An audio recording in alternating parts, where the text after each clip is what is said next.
Hello student, मैं हूं कमर राजनपुर से। आज का हमारा टॉपिक है relation between speed and pressure.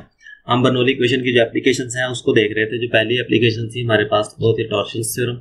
आज हमारे पास जो सेकंड एप्लीकेशन है वो है relation between speed and pressure. ये जो एप्लीकेशन है इसमें हम ये स्टडी करेंगे कि जो स्पीड है और जो प्रेशर है इसका आपस में क्या रिलेशन है। आमतौर पर हम जब किसी भी पाइप से कोई भी फ्लूइड आ रहा होता है, उसकी स्पीड अगर ज़्यादा हो तो हम ये कहते हैं कि इसका जो प्रेशर है वो बहुत ज़्यादा है, और अगर इसकी स्पीड कम हो तो हम ये कहते हैं कि इसका जो प्रेशर है वो कम है। लेकिन स्पीड और प्रेशर का जो रिलेशन है वो इन्वर्स होता है। ये रिलेशन हमें यही बताता है कि अगर स्पीड ज़्यादा होगी तो प्रेशर कम होगा। अब ये बात जो हम रोज़मर्रा हम देखते हैं उस बात के टोटल क्या है, उल्ट है। अब हम इसको देखते हैं कि ये उल्ट कैसे है कि जब स्पीड हाई होगी प्रेशर क्या होगा, लो होगा, और इनका जो रिलेशन होगा वो इनवर्स बनेगा। लेकिन हम डेली लाइफ में देखते हैं कि अगर स्पीड ज़्यादा है तो प्रेशर क्या होता है, ज़्यादा होता है, लेकिन और स्पीड कम हो तो प्रेशर क्या होता है, कम होता है। अब वो कैसे है? हमारे पास जो प्रेशर होता है ये बेसिकली दो टाइप्स का होता है। एक को हम कहते हैं डायनामिक प्रेशर, और दूसरा हमारे पास होता है स्टैटिक प्रेशर।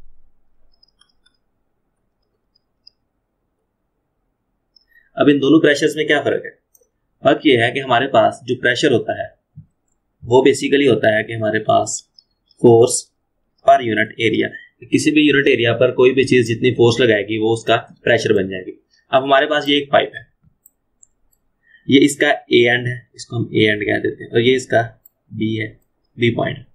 अब इस पॉइंट का एरिया ज्यादा है। इक्वेशन ऑफ कॉन्टिन्यूटी हमें ये कहती है कि जिस पॉइंट का एरिया ज्यादा हो वहां पर जो स्पीड होती है वो कम होती है। मींस के इन दोनों का आपस में क्या होता है, इनवर्स रिलेशन होता है। और अगर एरिया कम है, इस पॉइंट पर एरिया क्या है, कम है, तो यहाँ पर स्पीड क्या होगी, ज्यादा होगी। यहाँ पर हम क्या लेते हैं कि स्पीड v1 थी और यहाँ पर स्पीड क्या हो गई, v2 हो गई। अब यहाँ पर स्पीड क्या है, कम है, तो यहाँ पर प्रेशर कम होगा। यहाँ पर जो स्पीड ज्यादा है तो प्रेशर ज्यादा होगा। लेकिन जब हम यहाँ पर जो है प्रेशर गेज लगा के प्रेशर की वैल्यूज लेते हैं तो हमारे पास जो वैल्यूज हैं वो टोटल उल्ट आती है। यहाँ पर प्रेशर कम होता है, मींस के यहाँ पर अगर 5 पास्कल है तो यहाँ पर 10 पास्कल आएगा। प्रेशर का यूनिट पास्कल होता है। तो हमारे पास जो गेज है, जो प्रेशर गेज है, वो हमें टोटल उल्ट वैल्यू दे रहा है। हमें यहाँ पर ज्यादा प्रेशर होना चाहिए था, लेकिन यहाँ पर प्रेशर क्या है, ये वैल्यूज उल्ट होगी, 10 पास्कल। तो हमारे पास क्या है, यहाँ पर प्रेशर क्या होना चाहिए था, कम होना चाहिए था, क्योंकि यहाँ पर जो स्पीड है वो कम है, लेकिन यहाँ पर प्रेशर क्या आ रहा है, ज्यादा आ रहा है। यहाँ पर स्पीड ज्यादा थी तो यहाँ पर प्रेशर ज्यादा होना चाहिए था, लेकिन यहाँ पर प्रेशर क्या आ रहा है, कम आ रहा है। ये किस वजह से आ रहा है कि हम यहाँ पर जो है वो स्टैटिक प्रेशर को स्टडी कर रहे हैं। हम यहाँ पर जो कंडीशंस है वो स्टैटिक प्रेशर वाली अप्लाई कर रहे हैं। स्टैटिक प्रेशर क्या होता है, स्टैटिक मीन रेस्ट, कि हम ये कंसीडर करते हैं कि यहाँ पर जो फ्लूइड है वो रेस्ट में है। अगर रेस्ट में है तो इसके जो मॉलिक्यूल्स हैं लिक्विड के वो रेस्ट में नहीं होते हैं, वो जो है वो मुसलसल एक दूसरे के साथ क्या कर रहे होते हैं, कोलाइड कर रहे होते हैं। और इसी कोलाइजन में ये जो इस कंटेनर है जिसमें हमने इस फ्लूइड को बंद किया हुआ है, इसकी वाल्स पर क्या करेंगे, प्रेशर डालेंगे। इसकी वाल के साथ क्या करेंगे, कोलाइड करेंगे, फोर्स लगाएंगे, और फोर्स पर यूनिट एरिया हमारे पास क्या है, प्रेशर है। तो इस प्रेशर को हम कहते हैं कि ये स्टैटिक प्रेशर है। अब जब ये फ्लो करना शुरू कर देते हैं इस डायरेक्शन में, अब इस डायरेक्शन में देखें तो ये जो फ्लूइड है ये इस डायरेक्शन में मूव कर रहा है, और प्रेशर क्या है, अपवर्ड डायरेक्शन में है, तो अपोजिट है। अब इस फ्लूइड ने क्या करना शुरू कर दिया, मूव करना शुरू कर दिया। जैसे ही फ्लूइड के मॉलिक्यूल्स मूव करना शुरू कर देंगे, उनकी जो कोलिजन होगी आपस में वो कम हो जाएगी, और वो एक क्या करेंगे, लाइन में मूव करना शुरू कर देंगे। जब वो लाइन में मूव करेंगे तो इस कंटेनर के साथ इनकी जो कोलिजन है ये कम हो जाएगी। मीन्स कि अगर यहाँ पर जो 10 मॉलिक्यूल्स जो है कोलाइड करे तो यहाँ पर 5 करेंगे, तो यहाँ पर प्रेशर क्या हो जाएगा, कम हो जाएगा। ये था हमारा स्टैटिक प्रेशर। लेकिन हम जो डेली लाइफ में जो प्रेशर देखते हैं वो होता है डायनामिक प्रेशर। अब वो कैसे होता है कि अगर फ्लूइड की डायरेक्शन ये है और इसी डायरेक्शन के आगे हम कोई भी ऑब्जेक्ट रखते हैं और इसकी स्पीड बहुत ज्यादा है, जितनी स्पीड से इससे टकराएगा उतना ज्यादा क्या होगा, इस पे प्रेशर डालेगा। अब देखें तो फ्लूइड की डायरेक्शन और इस ऑब्जेक्ट की डायरेक्शन सेम है। यहाँ पर फ्लूइड की डायरेक्शन और इस ऑब्जेक्ट की डायरेक्शन क्या है, उल्ट है। तो यहाँ पर जो है दोनों प्रेशर्स की कंडीशंस होगी वो अपोजिट आ जाएंगी। इस कंडीशन में स्टैटिक प्रेशर में हम ये कहेंगे कि जो स्पीड है ये इनवर्स है प्रेशर के, और डायनामिक में हम ये कहेंगे कि जो स्पीड है वो डायरेक्टली प्रोपोर्शनल है प्रेशर के डायनामिक प्रेशर में कि जब अगर आप फ्लूइड की डायरेक्शन में ही कोई ऑब्जेक्ट रख देंगे तो उसकी जो जितनी स्पीड ज्यादा होगी फ्लूइड की उतना प्रेशर ज्यादा होगा। मीन्स कि अगर पानी का पाइप है, अगर आप उसके आगे कोई हाथ रखेंगे तो जितनी तेजी से फ्लूइड बाहर आएगा आपके हाथ पे उतना ज्यादा प्रेशर लगेगा, वो होता है डायनामिक प्रेशर। लेकिन अगर फ्लूइड एक पाइप में है तो फ्लूइड के मॉलिक्यूल्स जो पाइप की सरफेस पे जो प्रेशर डालेंगे वो होगा स्टैटिक प्रेशर, और वो वाला जो प्रेशर होगा वो स्पीड के इनवर्सली प्रोपोर्शनल होगा। अगर पाइप में जो फ्लूइड है उसकी स्पीड है कम तो वो ज्यादा प्रेशर एक्सर्ट करेगा on the surface of pipe, और अगर स्पीड है ज्यादा तो वो कम जो है वो प्रेशर एक्सर्ट करेगा on the surface of pipe. वो इसलिए वो हमने देख लिया कि जब रेस्ट में होगा तो ज्यादा मॉलिक्यूल्स कोलाइड करेंगे पाइप की सरफेस से तो ज्यादा प्रेशर होगा। जब मूव करना शुरू कर देगा, उसकी स्पीड ज्यादा हो जाएगी तो क्या होगा, उसकी जो कोलिजन होगी पाइप की सरफेस से वो कम हो जाएगी और प्रेशर भी क्या हो जाएगा, कम हो जाएगा। इसको हम बर्नौली इक्वेशन जो है उससे भी प्रूव कर सकते हैं कि बर्नौली इक्वेशन हमारे पास होती है P1 पॉइंट ए पे pressure, raw GH1 potential energy और हाफ रॉ V1 का स्क्वायर और काइनेटिक एनर्जी। इन दोनों का सम जो होता है तीनों का वो इक्वल होता है 0.2 पे प्रेशर के, 0.2 पर पोटेंशियल एनर्जी के और 0.2 पर kinetic energy of the fluid के। इन दोनों की जो वैल्यूज क्या होती हैं, इक्वल होती हैं। तो आप ये देखें कि दोनों की हाइट जो है वो सेम है, तो हम क्या कहेंगे कि H1 जो है वो इक्वल है H2 के। तो ये दोनों क्वांटिटीज क्या हो जाएंगी, कैंसल आउट हो जाएंगी और हमारे पास जो फार्मूला बचेगा वो आएगा P1 plus half rho V1 square is equal to P2 plus half rho V2 का स्क्वायर।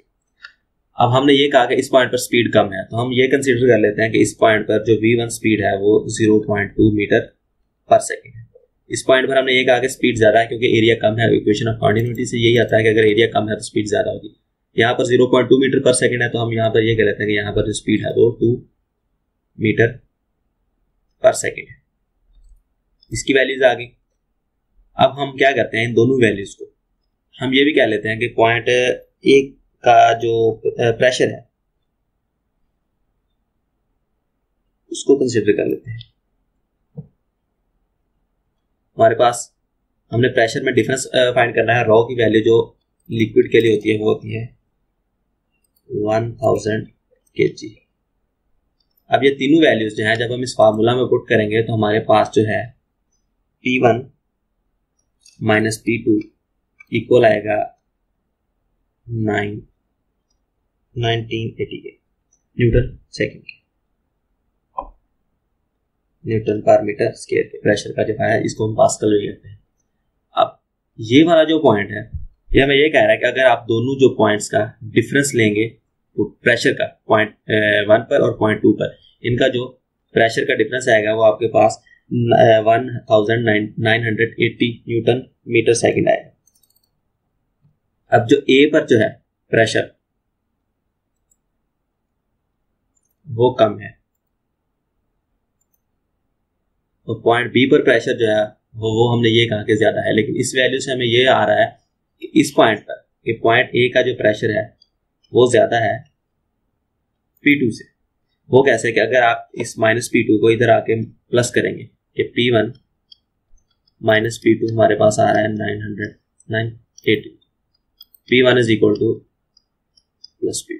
कि अगर आपने P1 प्रेशर लेना है तो आपको इस वैल्यू में P2 को क्या करना पड़ेगा, प्लस करना पड़ेगा, तो आपका जो प्रेशर होगा वो P1 के आएगा। मीन्स कि ये वाली जो वैल्यू है ये इतनी कम है कि आप उसमें इतनी वैल्यू और ऐड करें तो ये P1 के इक्वल आती है। इट मीन्स कि P1 का जो प्रेशर है वो ज्यादा है और P2 का जो प्रेशर है वो कम है।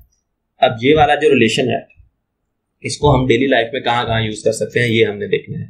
ये जो रिलेशन है ये हमें ये कहता है कि जहाँ पर स्पीड ज्यादा होगी वहां पर प्रेशर क्या होगा, कम होगा। इसको हम कहाँ यूज करते हैं, इसको हम यूज करते हैं लिफ्ट ऑफ एन एरोप्लेन। जो एरोप्लेन है वो जब टेक ऑफ कर रहे होते हैं या जो लिफ्ट कर रहे होते हैं तो उनमें यही फिनोमेना यूज हो रहा होता है कि हमारे पास जो प्लेन मूव कर रहा होता है उसका जो विंग है इसको हम इस तरह से डिजाइन करते हैं कि जो अपर स्ट्रीम लाइन है इसके ऊपर से जो हवा जा रही है उसकी जो स्पीड होती है वो ज्यादा होती है और जो लोअर स्ट्रीम होती है ये अगर विंग है उसका इसको हमने इस तरह से डिजाइन करना होता है कि इसके जो अपर वाली जो साइड है, यहाँ पर जो स्ट्रीम लाइन है वो क्या हो, बहुत ज्यादा हो। अब अबव विंग पर जो स्ट्रीम लाइन होगी वो क्लोजर होगी, तो जाहिर सी बात है यहाँ पर स्पीड भी क्या हो जाएगी, हाई हो जाएगी। कि जहाँ पर हवा की जो स्ट्रीम्स हैं वो ज्यादा होंगी तो वहां पर स्पीड भी क्या हो जाएगी, ज्यादा हो जाएगी। और ये रिलेशन हमें ये कहता है कि अगर वहां पे स्पीड ज्यादा है तो वहां पर प्रेशर क्या होगा, लो होगा। और जो लोअर स्ट्रीम लाइन है इस विंग के जो नीचे है वो क्या होती है, फार अपार्ट होती है, वो एक दूसरे से बहुत दूर दूर होती है। तो इससे क्या होगा, अगर स्ट्रीम लाइन दूर दूर है तो इससे जो स्पीड होगी वो लो होगी एयर की विंग के नीचे।